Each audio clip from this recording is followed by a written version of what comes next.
morning, you two. Well done for your work yesterday. I loved seeing all your nouns and verbs that you came up with. So today we're going to use those to help our main character.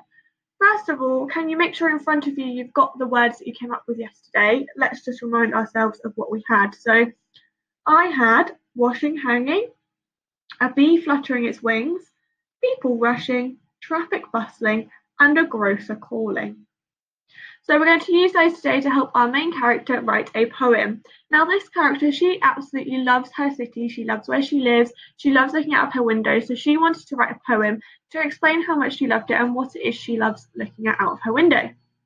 Now she's already started her poem. She started with the sentence, I look out of my window and what do I see? So I'd like you to pause the video here to write down that sentence. I look out of my window and what do I see? Don't forget your question mark, as she is asking the question, what do I see? So pause, write the sentence, and then come back.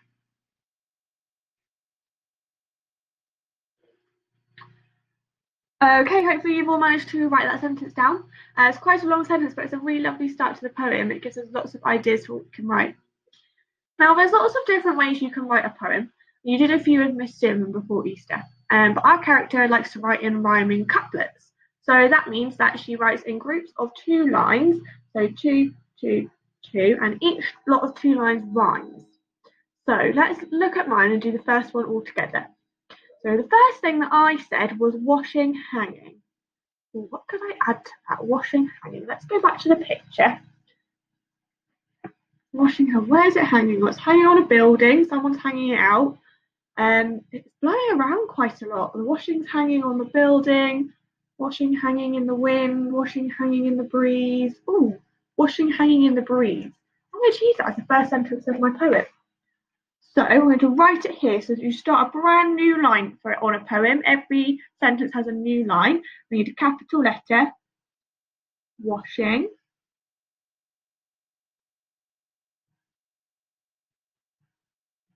Hanging.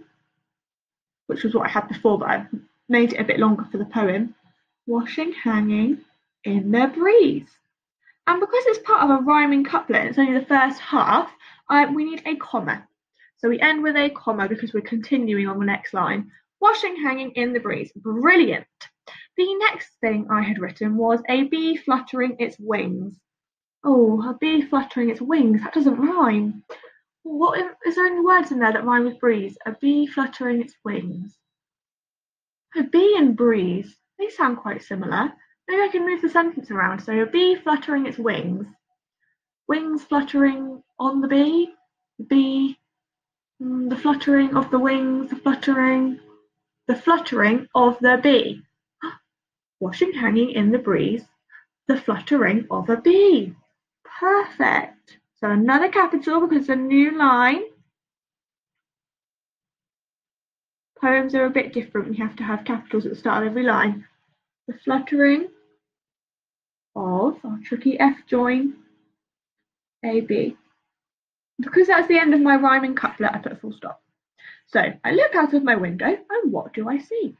Washing hanging in the breeze, the fluttering of a bee. Amazing, I'm happy with that. I've made it rhymes and I think it really paints a picture of what's happening.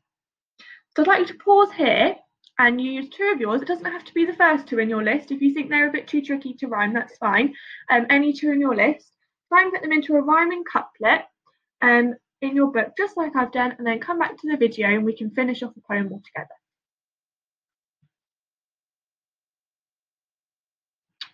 Excellent. Hopefully you've managed to find a rhyming couplet. So my next bullet point was people rushing. And the one after that was traffic bustling.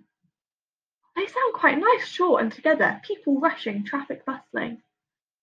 Rushing and bustling. They don't exactly rhyme, but they both have the sh and the ing at the end. People rushing, traffic bustling. That's going to be my next rhyming couplet. I'm not going to add anything to that. They sound really nice together. People rushing. Need a comma because it's the first in my couplet. Traffic bustling.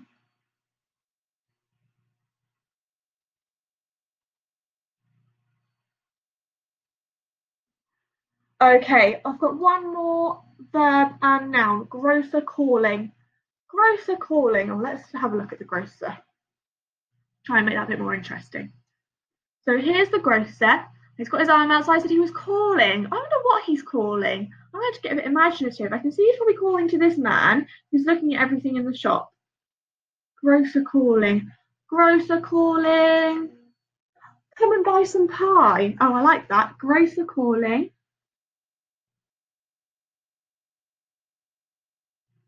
Grocer calling. Come and buy.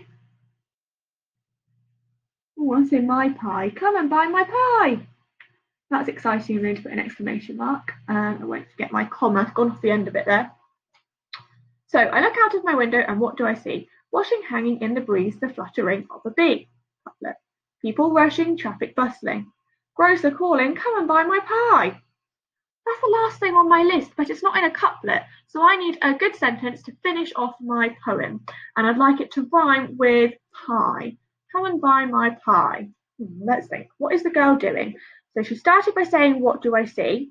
And she's looking out of her window. She can see people, sky. Oh, sky rhymes with pie. Looking at the sky. She's using her eye. Oh, I've got two options, eye or sky. I think I'm going to use eye. I'm going to say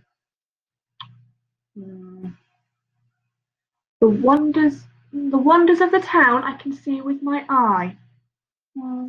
These wonders of the town catch my eye. Doesn't need to be perfect.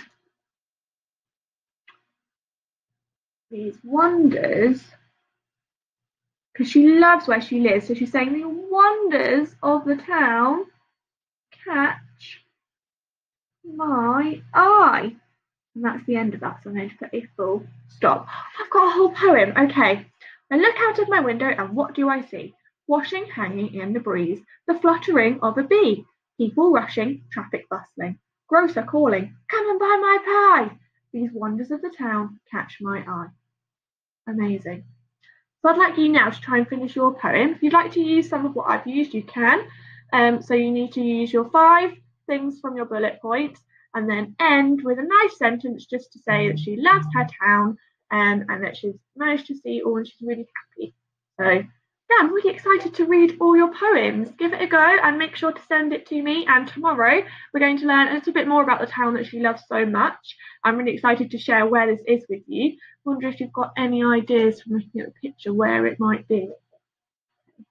Have fun writing your poems.